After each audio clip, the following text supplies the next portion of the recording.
Olá, eu sou a Tami do Literatami e esse é o vídeo sobre as minhas leituras do mês de setembro de 2018.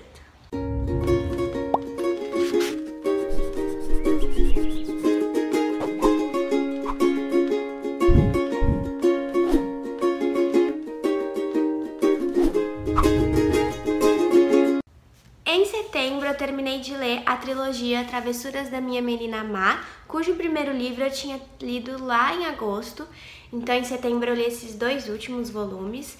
E eu já fiz vídeo sobre a trilogia toda aqui no canal, também tem texto, resenha lá no site, vou deixar os links todos aí embaixo. E eu os li para um publi editorial em parceria com o autor Otávio Bravo. E basicamente esses três livros na verdade, são romances inspirados na obra do ganhador do Nobel de Literatura peruano Mário Vargas Llosa. Ele tem um livro chamado Travessuras da Menina Má.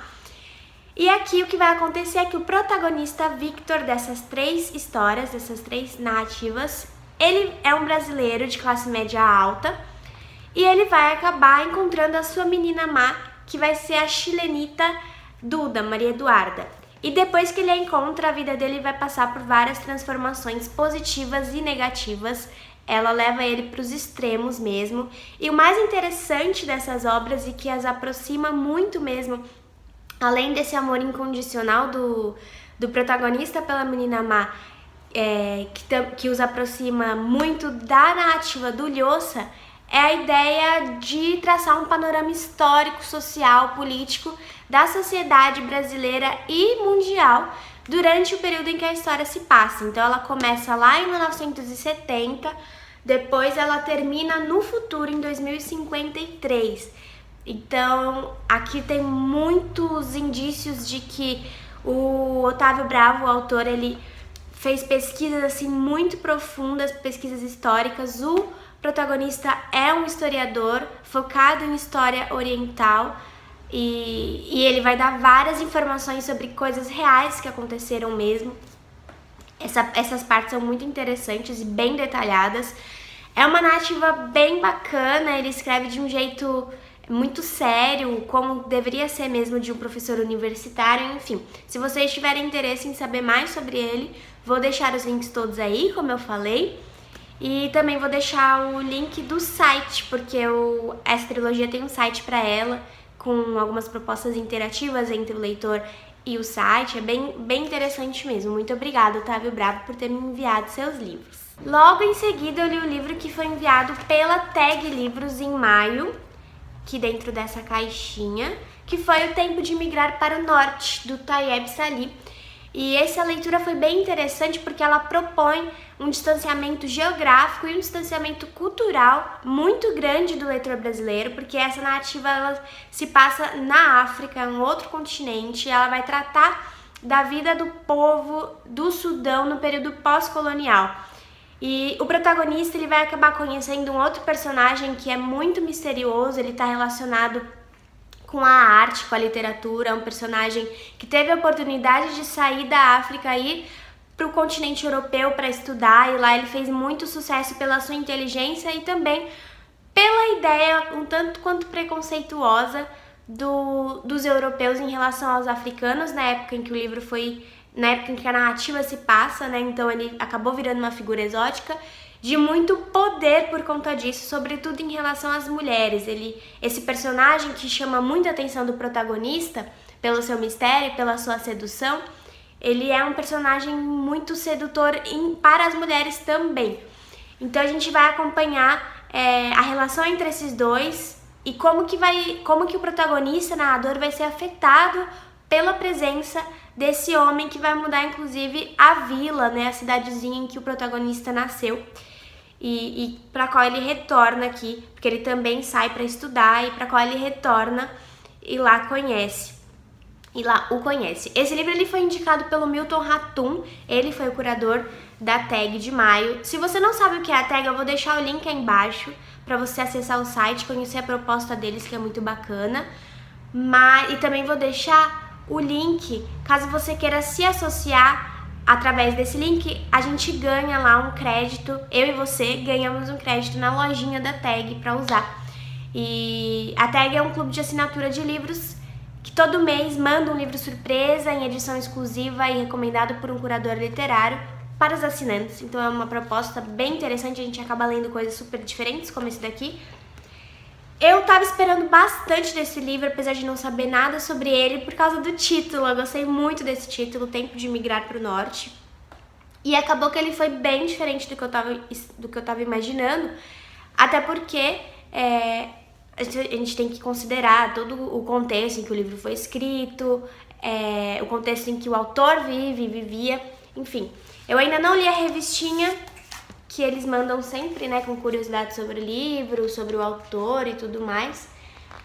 Mas eu gostei, eu acho que ele reforça bastante aquela ideia da importância do Rio Nilo para o povo africano. Ele vai acabar esclarecendo bastante coisas, muitas coisas, sobre o povo do Sudão, sobre o qual eu não conheço quase nada. E ele vai propor várias reflexões acerca da ideia do colonialismo europeu na África, do ponto de vista dos europeus e do ponto de vista dos africanos. Então eu gostei dessa leitura, talvez eu faça um vídeo sobre ele, vamos ver aí, acompanhe o canal nos próximos meses. Os próximos 3 livros que eu li nesse mês, com certeza vão figurar entre as melhores leituras do ano, tenho quase certeza disso, a não ser que eu leia outros livros muito maravilhosos nesse finalzinho de ano. Mas olha que bela surpresa, setembro foi um mês de leituras ótimas. O primeiro deles é A Elegância do Ouriço, da Muriel Barbery. E eu já tinha muita expectativa em relação a esse livro, eu já sabia que eu ia gostar dele, porque foi me recomendado por muitas pessoas que conhecem o meu gosto literário e que têm um gosto literário parecido com o meu.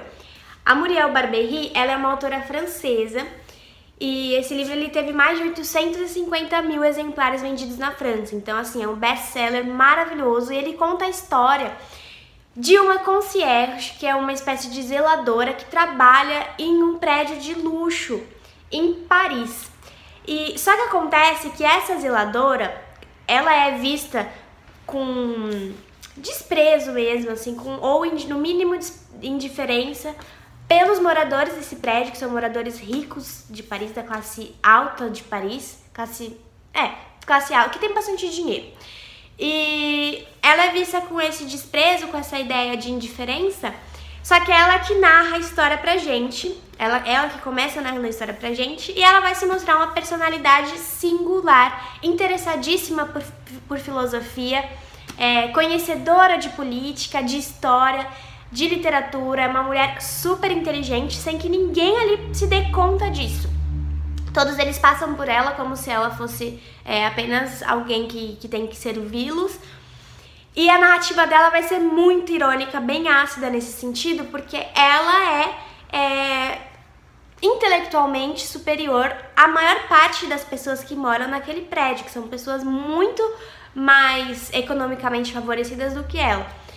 E nesse processo de analisar o vai e vem das pessoas no prédio em que ela trabalha, de falar um pouco sobre cada um dos moradores, ela vai levantar reflexões filosóficas e de cunho social muito boas. E de um modo muito descontraído, assim, de um modo muito gostoso de acompanhar. E isso foi algo que eu gostei demais, essa ideia de misturar o romance com uma espécie de ensaio, é como se fosse um romance ensaístico, e que propõe um estabelecimento de laços com a personagem. A gente fica muito cativado pela personagem, por essa protagonista. E logo depois surge uma outra personagem, que é uma das meninas, criança ali, adolescente, que mora nesse prédio. Então o contato entre elas é basicamente nulo. E essa menina, ela mora em uma família, ela faz parte de uma família muito rica, que ela considera intelectualmente rasa, e ela também consegue enxergar criticamente essa sociedade da qual ela faz parte, e ela escreve um diário falando um pouco sobre isso, sobre como é viver sendo uma menina muito inteligente para sua idade, tendo que fingir que não é tão inteligente assim como a concierge faz todos os dias. Então, isso é algo que vai uni-las, essa necessidade de esconder a sua capacidade intelectual. E a gente vai ver como é que as coisas vão acontecendo a partir desse laço entre elas. E eu achei esse livro incrível. incrível, muito gostoso de ler. Não é nada do que eu tava esperando, eu achava que ia ser uma coisa bem séria, bem profunda no sentido de linguagem mesmo, e não é, embora os temas que ela aborde sejam temas profundos, ela o faz de maneira bastante descontraída. E eu amei, eu chorei muito com o final desse livro, eu fiquei muito envolvida por ele, pelos personagens, por tudo. E cara, tá muito mais do que recomendado, com certeza vai ter vídeo sobre ele, eu espero vir falar com vocês em breve, mas leiam esse livro. Eu indicaria para qualquer tipo de leitor, do leitor que gosta de romance, do leitor que prefere contos, porque os capítulos são curtos, pro leitor que não gosta tanto de clássicos e pro leitor que gosta de clássicos. Então tá muito recomendado mesmo, logo logo eu venho falar com vocês sobre ele. Ele foi publicado pela editora Companhia das Letras com tradução da Rosa Freire da Aguiar. Aí eu li então mais um livro para o nosso projeto Eu Leio Lígia Fagundes Telles. Se você não sabe do que eu estou falando, vou deixar o link aí, mas basicamente esse projeto consiste em ler a obra completa da Lígia em ordem cronológica. Então o livro que era pra gente ter lido no mês passado, só que eu atrasei um pouco, então me desculpem, e que eu li em setembro foi O Seminário dos Ratos, que é um livro de contos, e que contos! Cada livro que eu leio da Lígia se torna meu favorito, então é muito difícil dizer se esse é o meu favorito ou não, mas foi a primeira vez que eu li contos e tive que relê-los imediatamente, assim que eu acabei de lê-los, porque o modo como a Lígia, assim, eu sempre falo que o que mais me encanta nela mesmo é a construção do texto, porque tudo ali faz muito, orna muito bem no sentido de construção mesmo, como se fosse um edifício. Os contos dela, os romances também, mas nos contos eu acho que isso é mais perceptível. Nos contos dela, cada palavra vai formando, assim, funciona como tijolo, como cimento, como argamassa, para no final constituir o edifício que a gente vê de modo integral. E sem cada um daqueles tijolos, um a mais ou um a menos, tudo seria diferente, a estrutura talvez nem se sustentaria. E por isso que dá vontade de voltar a lê-los logo que a gente acaba de ler. Porque aí quando a gente já tem ideia do final, a gente volta pra ver como é que foi construído tudo aquilo. E, nossa, esse livro, ele tem, assim, alguns dos meus contos favoritos da vida. Tem o conto ele começa com o conto As Formigas, que é um conto assombroso, assim, ele dá medo. Eu lembro que quando eu postei no meu Instagram, várias pessoas falaram que tiveram muito medo desse conto, e realmente ele tem uma atmosfera bem tenebrosa, bem misteriosa. A Lígia ela lia muito Edgar Allan Poe, e ela gosta dessa ideia de trazer o mistério para as narrativas. O conto Tigrela é um conto incrível, talvez seja o meu favorito, mas também tem A Sauna, que é um conto maravilhoso. Lua Crescente em Amsterdã, que é lindo.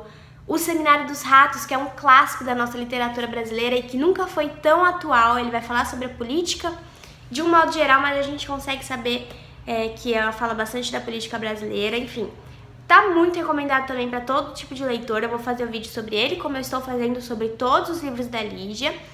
E o próximo livro do projeto é A Disciplina do Amor, então se você quiser acompanhar, acompanhe. A Livraria Luminárias, que é parceira aqui do canal, vou deixar o link dela aí embaixo, é uma livraria independente que faz vendas online. E ela tá vendendo todos os livros da Lígia com 20% de desconto para quem usa o código Literatame. Então dê uma olhada lá, participe, eu garanto que a Lígia sempre vale a pena ler. E é isso, muito bom o Seminário dos Ratos. E por fim, o último livro que eu li em setembro foi, e finalmente, porque eu já queria ler há um tempo, O Peso do Pássaro Morto, da Aline Bay. Foi publicado pela editora Nós. Esse livro, ele transforma a dor em poesia de um modo muito original, eu diria.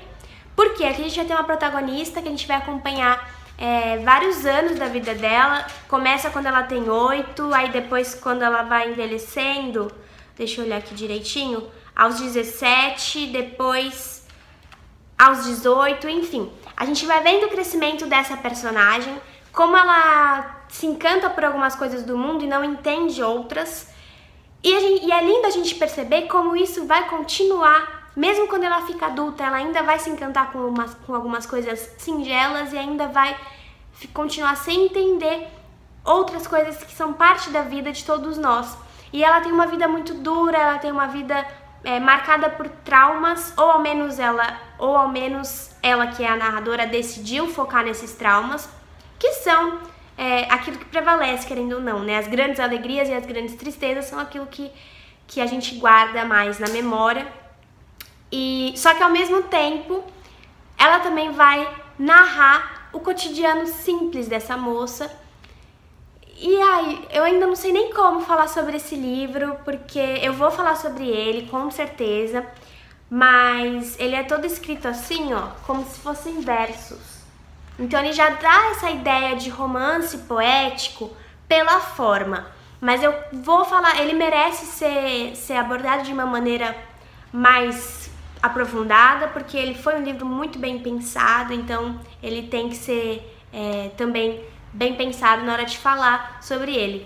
Mas, enfim, adorei. Eu gosto muito dos contos que a Aline Bay publica, acho que semanalmente em um site. Eu vou tentar deixar o link aí embaixo, caso vocês tenham interesse. Ela é uma autora bem nova, paulistana. Ela é formada em letras pela PUC. E, enfim, que livro lindo, gente. Sério, deem uma chance, ele é fininho, mas arrebatador, sabe? A gente se reconhece muito nessa personagem. E então é isso, essas foram as minhas leituras do mês de setembro. Como eu falei, foi um mês muito gratificante no sentido de que eu li coisas que me marcaram muito e que com certeza vão ficar na minha mente, na minha memória de leitora. Espero que vocês tenham gostado. Lembrem-se que se vocês quiserem comprar esse livro na Amazon, utilizem o meu link, que vocês me ajudam sem gastar nada mais por isso.